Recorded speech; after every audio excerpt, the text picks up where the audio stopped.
Natazama in the mirror, the man that looks back is on a fear. Aminia kama ni vita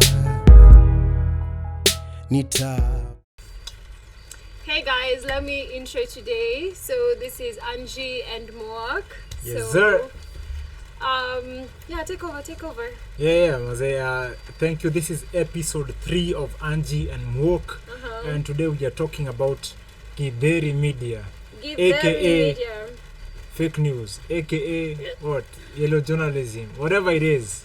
You know, I've always wondered, this Githeri media, the name came from that Githeri man during the last election. Let's talk about it. Because, what do you think your definition of it is? My Githeri, what I think about Githeri media is media that is setting certain agendas as if trying to control or create a reality in society that either A is there or B is not there, and they're just trying to create this something new, and it passes as the norm. So that's what I think what Githeri media is. What do you think? I actually thought that Githeri media was from the guy during the last election. The guy who was eating the Githeri from the paper bags. So for me, that's what I think it is. I'm trying to find so Kenya's. So let me just read. Kenya's mainstream media are now. It's referred to the Githeri media, a badge of dishonor. The term was coined following what many regarded as this media's obsession with the trivial, its unrelenting coverage of Martin Kimotho, also known as the Githeri man. Oh. Yeah, the guy who was eating the. Yeah. So as opposed to focusing on it's okay. Okay. As opposed to focusing on real issues, they focus on trivial things. Yeah, it's like distractions. It's distraction from what is actually happening. But it's actually this story continues. It says Kimotho was photographed eating Githeri, a humble meal of boiled maize and beans, out of a polythene bag while queuing to vote in the August general elections. A voter who took the photograph shared it with friends before it went viral. It was then picked up by mainstream media, who turned Kimotho into an unlikely celebrity. But sasa mi nashanga, he received actually the head of state commendation. So what does that tell us about us? What is somebody who is eating Githeri in a voting queue? Amepewa medal of honor. Head of state commendation. What is that? Head of state commendation. But this goes to the people who served the country. I would expect that this goes to people who dedicated their lives. Kuna wasi wengi. All these people. They are chengonekos, all these people who have even lost their lives. Yeah. Now kupata the head of state commendation, but somebody who is just eating Githeri in the queue, and he's a hero. He's a hero because distractions. Yeah, our media is distracting us. And what was happening at that time, if I'm not wrong, what was happening at that time is people walikuwa mezimiwa ma TV stations zote. Kabisa. But it was that time. So KTN and TV, hizo vitu zote are not showing. The only station that I think was showing was K24 and KBC. And even kitu wenye, if you look at somebody like Larry Madowo's story, that's what made him Hepa Kenya, because he made an article about how the state ilizima media houses zote. Kabisa. And then the nation, rather the media house that he was working for, akakata kupublish. And then he pushed it to international media house, which published it. And then he was wanted by the state. Yeah. He was wanted by the state. But then now as akahepa sijui nini. So what does that tell us about our country? Hii story yasio nasemanga about freedom of speech. Is it just written on paper lakini on that's what I'm wondering. practicality. You know, I hate to digress. Of course, we're gonna come back We'll to come back, to Githeri Media. Alafu pia we should talk about, you know, the images we're seeing on our screens. Yes. Unaona, when kids went back to school after that COVID period, walienda kama wameanza sijui, they're carrying knives to school, they're burning schools Wow, down, yeah. nini. Yeah. Also, there's been like rampant stories on domestic violence, just across the board, you know, gender-based violence, rape cases, all this type of things. So we have to talk about the way the media is portraying these scenes, because it's a fact. Kuna shida mahali, you know. Definitely. Yeah. Kuna So shida going mahali. back, Yeah. your question you asked about, are we being censored? And, you know, it takes us back to a rather unfortunate time. You know, may she rest in peace. Yes. But, you know, Lucy Kibaki, Yeah. when she raided the KT and the Standard Group offices, Yes. just because there's a story that was not supposed to come out.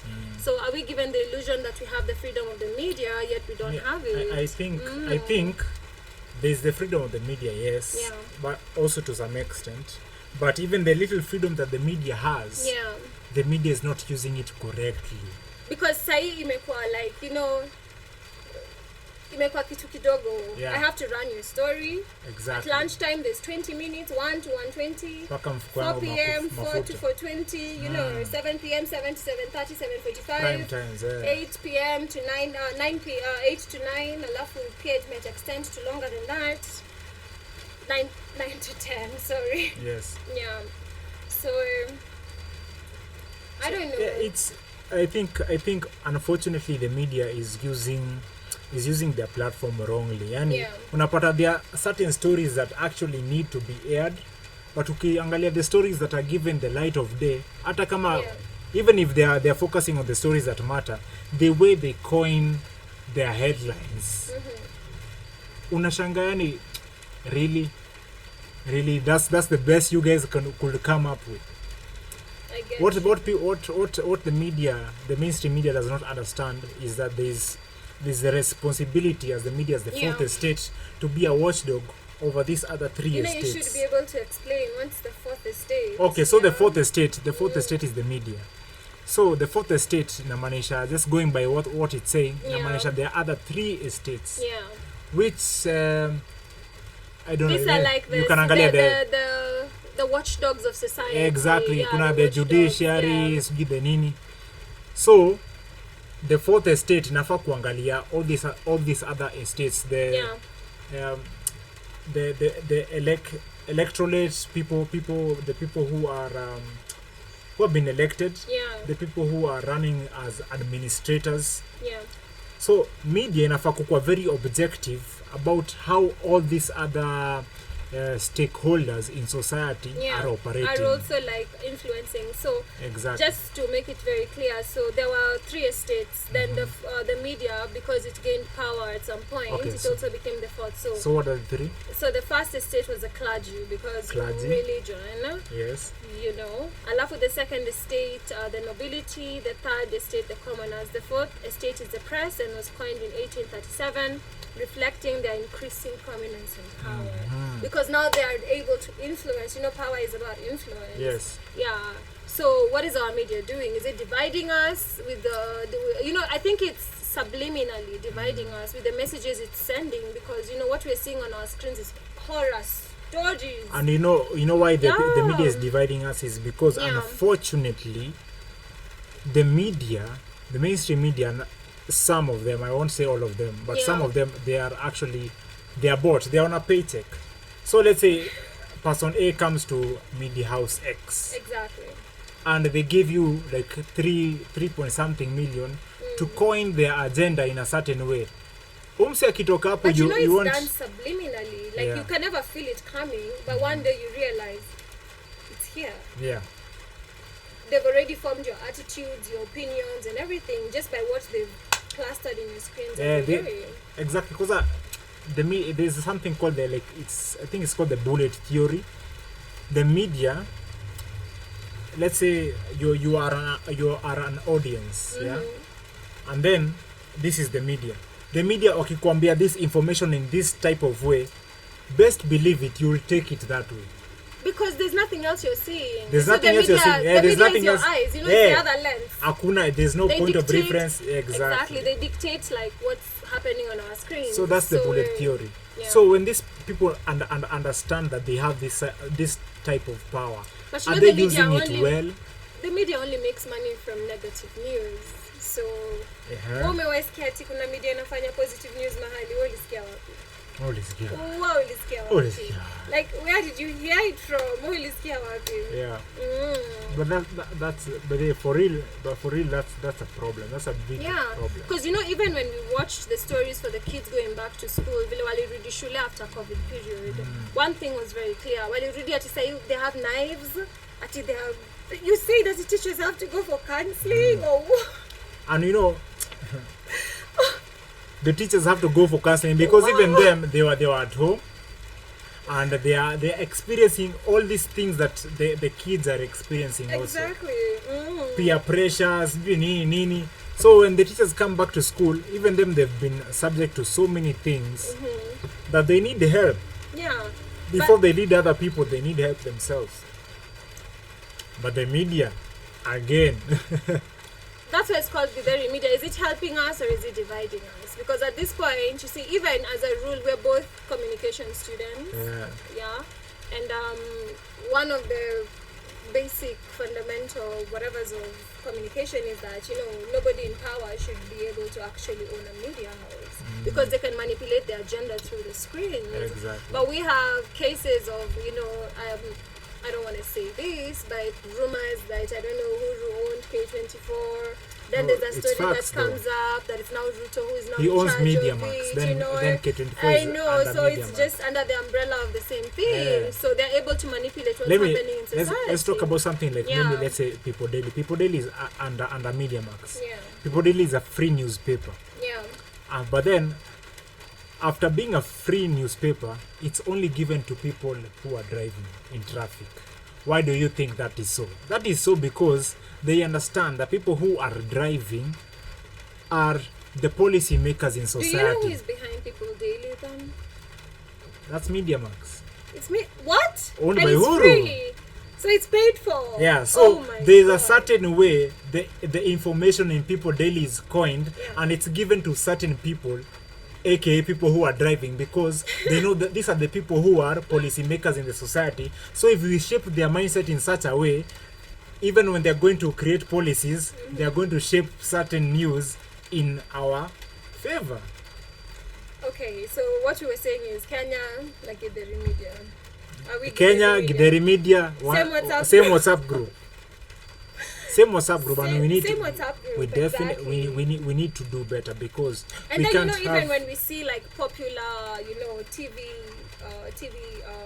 anchors, Yeah. like news anchors or like TV presenters who've gotten into relationships with like people who are in power. in power, Yeah.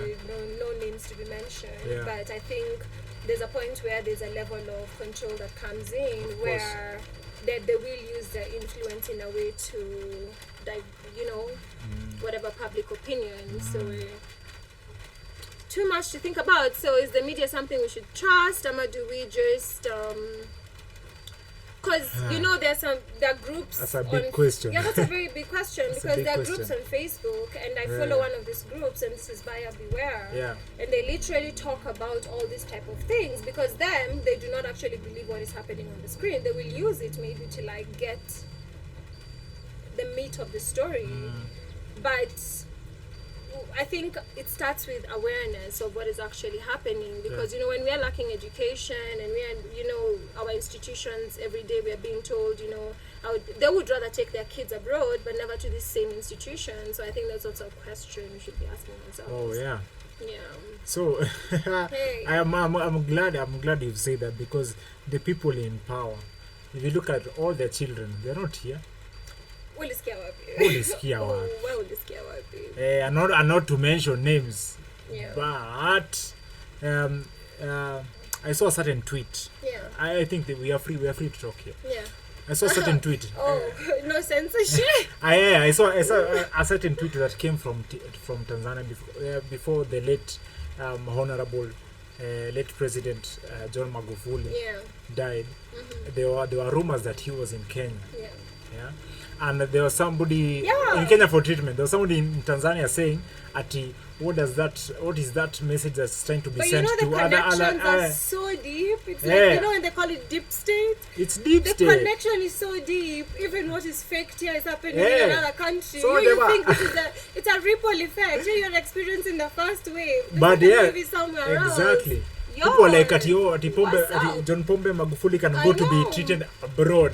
What that old message that sent to other Tanzanians, and somebody was saying a Kenyan alikomenta hapo chini akasema ati kumbe hizi siku zote nakuanga majuu na mimi sijaijua.